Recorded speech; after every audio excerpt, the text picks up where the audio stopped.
What's going on, YouTube? It's Ray from Philly on Thursday, March 8th, 2018. And this is a video response for Psych'D baseball cards contest. His question was, he wanted to know what was your biggest regret in baseball cards. I have a couple of regrets.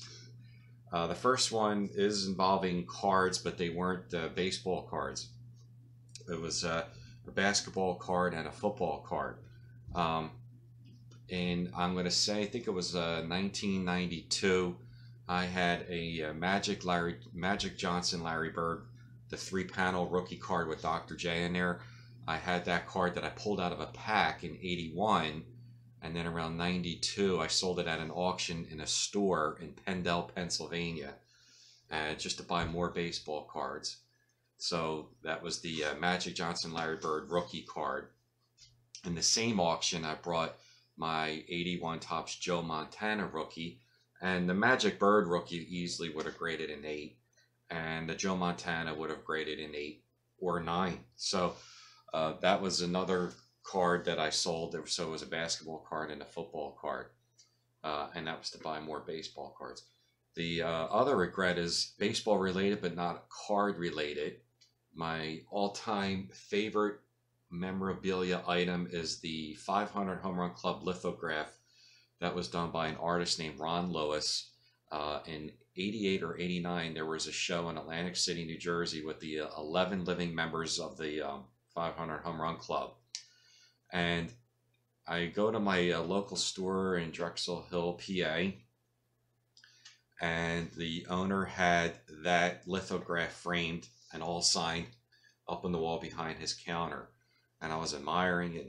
I thought that was like the greatest piece I've ever seen. It still is to this day. I can't find a better item than that. And he had many of them behind the counter that were rolled up as posters, not lithographs, unsigned. So he's like, well, why don't, I'll sell you the poster. And it was like 30 bucks for the poster. But he said they'll never do another show like that with all 11 living members at one time again. And I said, well, maybe I can get them one at a time or something. He goes, it's going to be very difficult, but you could try. So I buy the poster from him in 1990. A few months after I get the poster, Mike Schmidt's doing a show. I get Schmitty to sign it. He was the first one to sign it. Then after that, in 91, I'm at a show in New Jersey where I get Hank Aaron and Eddie Matthews. They had two great Braves legends. This is back when every weekend you can get a legendary player like that. Not just at the National. They did shows all the time. So I had two at one shot right there. A couple months later, they get two great Giants. They had Willie Mays and Willie McCovey. So within a year, I have 5 of the 11 guys. I go back to my store owner and I'm telling him, this is going to be a piece of cake. And he's like, don't get too excited. It's going to be tough. So then I wait another year and a half till like the end of 92, and I get Harmon Killebrew, that's 6. Then in 93, at beginning of 93, I get Reggie Jackson, that's 7. Then the same year I get Frank Robinson, that's 8. Then in 94, at the beginning of the year, I get Ernie Banks. And then at the same time, now I only have 2 players left, Mickey Mantle and Ted Williams. And then I noticed that Mickey Mantle signs an exclusive contract at that time with Upper Deck, where he's not doing shows anymore. He's only doing these Upper Deck conventions. And I'm like, are you kidding me? And there was a convention up in Detroit, which I'm like, how am I going to get to Detroit? And then there's an Upper Deck convention in Cincinnati, Ohio. And there was a dealer friend of mine that was going to do the show and set up at a table to go to that Cincinnati, Ohio show. I went with him. Drove one weekend to Cincinnati, which I would never do again, from Philadelphia to Cincinnati. And we get Mantle to sign it, so it's 10. So that's like in 94. So now 2 years go by, and I only need 1 player left, Ted Williams. 2 years go by, and Ted Williams at this point in 96 is no longer doing shows. And there used to be this newspaper publication, like a Sports Collector Digest. I can't remember, the Baseball Card Weekly or Monthly. And it was like a big newspaper, and there was a full-page ad in there that his son, John Henry Williams, took out the ad that his father was no longer doing shows, that if he wanted something signed, you had to mail it to him.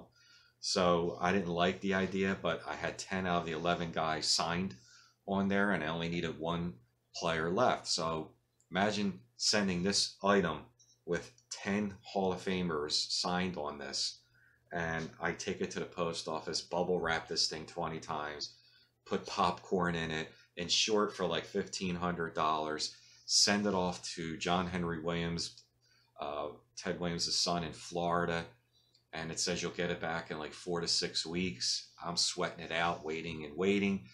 The item comes back with a certificate of authenticity. He signs it. It's done. And this is like the end of 96, beginning of 97. So I started that project in 90. It took me 7 years to finish it. Take it to get a beautiful museum-style frame on it. Had all the certificates for each player. And I had that item for about 7 years, from 97 to 04, and then sold it on eBay for, I think, $1,500 or $1,800. Biggest regret ever was selling that five. Now I'll never be able to own that again because it's just too much money right now. I've seen ones out there for $1,000, but it's got a really cheap ass frame on it, or it doesn't have a certificate of authenticity. And I would have to go through all the aggravation of contacting the seller to say, do you guarantee it, and all this stuff. It would just be a pain in the butt. But to this day, I'm like, I should have never sold that item. That was my favorite item. So, and I wasn't desperate for money. I just sold it because I just wanted to have the money and use it for other things. And I was getting out of the hobby around 04, 05. I took like a 6-7 year break from like 04 to maybe 12, got back into it in 12, and then discovered YouTube around 15. So there you have it. Good contest, Tony. I appreciate it. It got me depressed thinking about all the things I messed up on. But there you have it. I appreciate you watching the video. Appreciate all your likes and comments. And don't forget, think with your head. Don't sell everything. Keep on collecting.